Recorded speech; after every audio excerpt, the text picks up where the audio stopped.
Imis TV mieng tabiribsingbu ahanbamaktada taramna okjabagaloina nomaithem kunjesoina khurumjari maraki pau miyamda pijari Moregi SDPO Ananbu nongmoina kaptuna hatpada chenaba myoising phanaba ngarangdagi hauduna Moreda chatharakliba combing operation da saruk yanaba changkiba State Force ki ahenba teamsing ngasi nongalamdaida More yaukre ahenba State Force ki team aduna hek yaubaga Special Commando IRB MR BSF amadi Assam Rifles ki apunba team amana More Market Colony da chathakiba Thiba humbagi thabak amada Myanmar macha kunthani thoi yauna miyoi nifu mari phagatpa haukre hiramasigi matangda police tagi phangba pauda Moregi SDPO anna ngarang masagi duty setpada koki khulai paiba singna chathakiba attack aduda nomoin hek panbaga Moreda leiba Special Commando ki teamna More area da operation chathabadagi nomai kapnaki loinena Imphal dagi reinforcement team oina lakhiba IGP Zone 1 Tempting na luchingba team adushu tengnopal manaki shinamda kuki khulai paibasingna amuk hanna attack tawrakpada personnel ahum soki adubu attack tawrakliba kuki khulai paibasing adu State Force na takthotlaba matong ngasi nongalamdaida Moreda yauki Thobal District Police ki Additional SP Operation Wangkhomba amadi Special Commando ki OC Vivekanandana luchingba ahen State Force ki team aduna More hek yaubaga ngarang SDPO na nongmai kaplakhiba Kanan Bank yauna More Bazaar ki colony da pakshan na thiba humba ki thabak adu chathaki thiba humba adu da Bazaar colony da kuki nifu mari leirambadagi fagatuna verification tawbada miyoi kunthani thoidi Myanmar macha oiramkhibani faraba miyoi sing adu More police station da sinaduna Anangi mihat asida chenabara haina akanba mongda thijili onena haujiksu SDPO Anangi mihat asida chenaba miyoi phanaba State Force na Assam Rifles amadi BSF ya loinena thabakaya laukhali hairi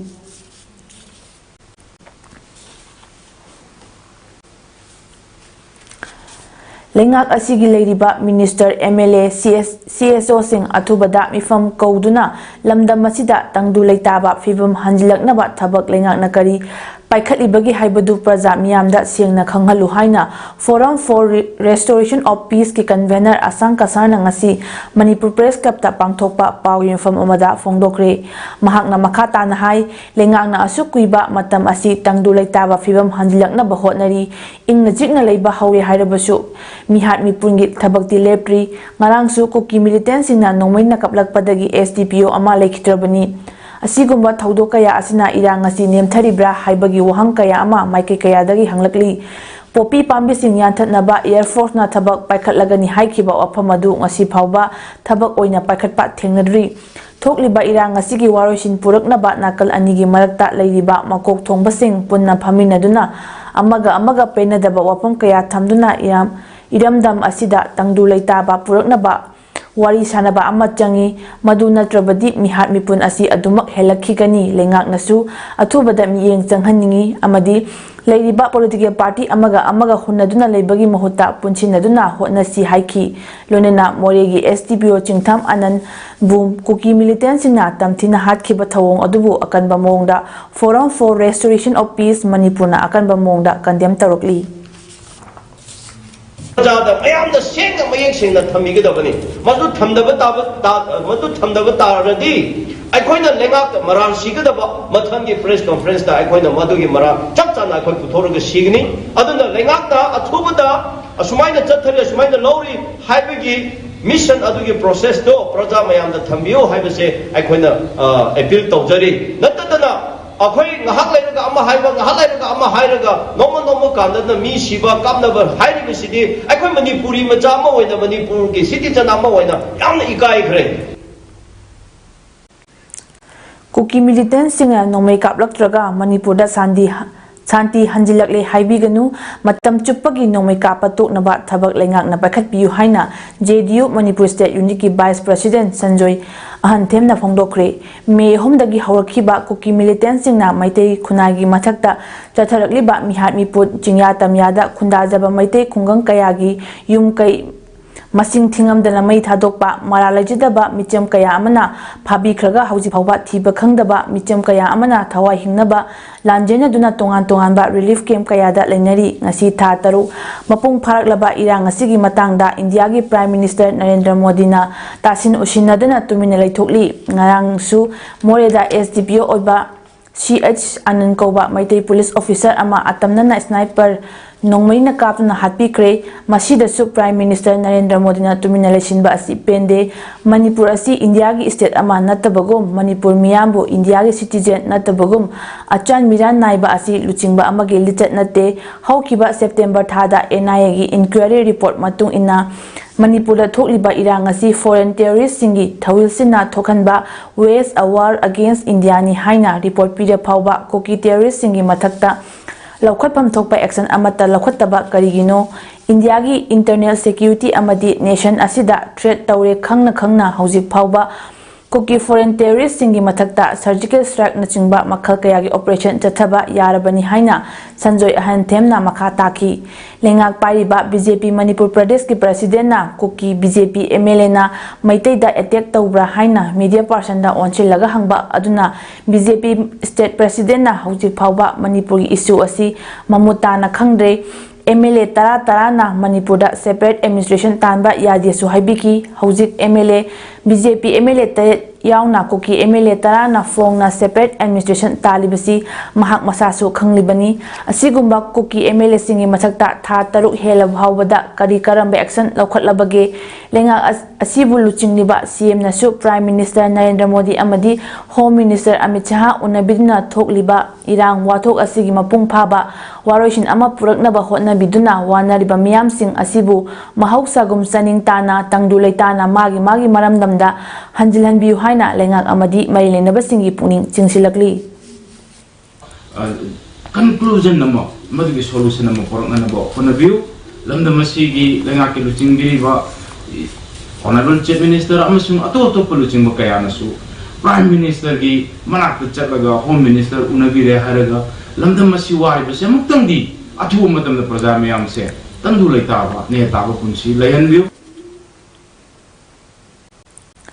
Manipur da operate tawna leriba kuki narco terrorist singbu marufang na muthatpaga loinana SDPO CH Anand gi mihata chenaba sing lengang na athuba matamda phagadabani haina Khuman United Clubs and Mairapaibi Association gi media coordinator Sanjoy Pochambamna demand tawrakli hiramasiga mailina ngasi mayang Imphal da leiba loop asigi office ta pangthokpa paumi singa unaba amada joina makha taraduna me homdagi hoduna kuki singna chatharakliba lana sigi makha tarakpa oina ngarang moreda amuk hana attack tawraktuna police officer ama hatkhiba amadi personal taruk sokhankhiba asi yaningde mihar asida chenaba sing athuba matamda phabiu loinana SDPO Anana Lekhidabada imung manungna tingnariba awabada loop asina saruk yari amaromda Manipurda ngasi tangdu leitadaba fibam ama leiringai cherak asida haukiba October 9 da sakhangdaba singna miyoi ama faraga puraklaga mayang Imphal area da nongaina kaplambagi thawong adusu mayang Imphal gi miyamna yaningde asigumba thodok asi makhatana kanagumba amatana tawbiganu amadi irang asigi waneringai cherak asida mayang Imphal area da loop kharana ka henba selgi mateng nibagi thabak ama chathakiba asisu khudakta lepiu haiki na lamdam asida thohan biganu tangdu leitara daraba iraipak iramdam asibu karam toroga shanti hanjal halakadage haibasigi matangda kanglaipak asida leiriba kanglaicha khudin magna aikhoi mase amata oina punchil duna athuba matamda chaukhatpa amasung shanti leiba lamdam ama ohenna bagi damutai khoi changsan minarasi haiduna punamaki mahomda kukma maya Imphal Human United Club and the Mairapaibi Association gi maikai dagi noloksari. Thank you. Moregi SDPO Chingtham Anandbu afaba makhal gi khulai paiba kuki narco terrorist singna landaduna nongmaina kapna hatkibagi thawongbu yaningdaba fongdokna ngarang numidang maya khongsat ama wangjing khunau amadi pangantabigi masing yamlaba maya paibi kayana khongjang jangsinkre khongjang aduda kuki militant singi landada Manipur police officer hatpa yaningde Bharat lengaki maitai mutna basinba thawong yaningde state lengaki mana pangba thawong Thawong Yaningde Long Live Manipur haiba kholau kaya su lauki Saru Yakibi Wangjing Khunau Maya Paibi Secretary R.K. Lakshmina Micham Miyam gi Lantum Punsi Ngak Nanaba Moreda Thamliba State Security Forcing Matam Sang na Mathau Tauhandana Makhut Punsinbaga Chap Manana Thamkhibadagi Kuki Militants Singna SDPO More CH Anand Harkhibani Haiduna State Chigi Manung Dafau State Forcing asi functionless oihenba mapan thokhanba ngamdaba duty tohanba ngamdaba haibasi state asigi khwaidagi asonba matik chadabani fongdoki na leibasa masi state sigi manung daba state forcing sigi functionless oihenba aduga moiba mapan thohanba ngamdaba duty tohanba ngamdaba haibasa state lengar ki khwaidagi asonba thawongni aduga makhoigi khwaidagi matik chadabani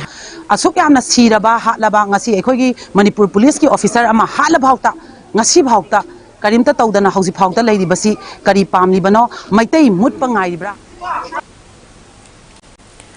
Moreda Kuki Militants in ambush Tawduna Moreda posting taba SDPO Chingtham Anana Lekidabada Yelhomi Kanbelu YKL Wabagai Hyanglam Kerek Amadi Koidungi Muising na Awa Fongdokre Ngarang Pangtokiba Awa Fongdopa Aduda Wabagai Lamkai Bazar Wabagai Hyanglam gi Akoba the family Badukan Sing Tonglon Bagalonena Awa Fongdopada Saru Yakibasina Lekidabagi Mupamda Ikai Kumnaba Utpa Oina Min Ani Tumina Lepki Lengak na Matong Huktaba Kuki Militants Singi Matakta Karishu Tawdana Topa asi Yelhomi kan balupna akan mamong la yanindi hainasu pengdaba fongdorakli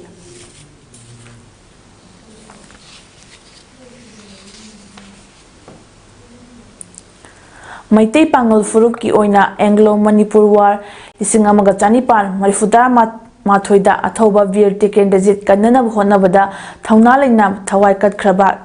Dashu Sardar da base toba Dashu Sardar haina mingthonba Moirang College ki principal Dr. Rahijuddin Sheikh na iba like ama Writers Union Imphal na Aikag DM College of Commerce ka khushimna duna ngasi DM College of Commerce ki court hall da phongkre tharomga mai lenana like asigi aiba Dr. Rahijuddin Sheikh na hai Maitai Pangal community ki marakta gisu Manipur gi ngamkhai asi ngakpada achoba thaunang loduna lakli adungai isingamaga chanipan marfuta mathoi Anglo Manipur Warda Birtikendajit kanana honabada Dashu Sardar su thawaina ponta piki adumakpu Manipur gi history gi like singda mahaki matangda pandaba yadaba oina line ani ahumdagi hena yaude makhoi sing asibu miyamna anchang heo hairaga khangnari handakta Bharatna ning tamba chahi Futara manga mapung pharakpagi celebration oina anchang hero gi list thokpada Dashu Sardar su yauki Manipur ngamkhai amadi saktam asi aikoi khudingmangna furuki khetnaba thamduna Ekogi iking tana ngaklakpani maramasina haujiksu apunbagi saktam kaidinaba aikoi khudingmangna furuki khetnaba thamdana lanphamsida saru yamanasi haiki Ing lisingani taruki December mapanda Manipur gi anoba district tayat chemada yaukhiba Kakching district asisu parliamentary state amadi urban local bodies singi election conduct taunaba district election officer gi appointment thokpinaba joint non government voluntary organization Jangbo Kakching na election commission of India amadi chief electoral officer Manipur da hokhiba chahi khara sida hanjin che thaduna taknaraki Haujiti Election Commission of India na sahi sigi August 13 thokiba notification gi matung ina Deputy Commissioner Kakching District Election Officer Kakching oina appoint tawtuna Manipur State Gazetted notification thoktuna Kakching District ki oina election expenditure hanthan patan natana district asigi miyang gi awaba kayasu kokhan bibagi damak Jangbo Kakching na mari leinaba khudingbu thagapa fongdokli haina Jangbo Kakching gi General Secretary General amana fongdorakli Ngasigidi marki pau pijaba matang asida loishinjare miyeng tabiribasingbu amukha na khurumjari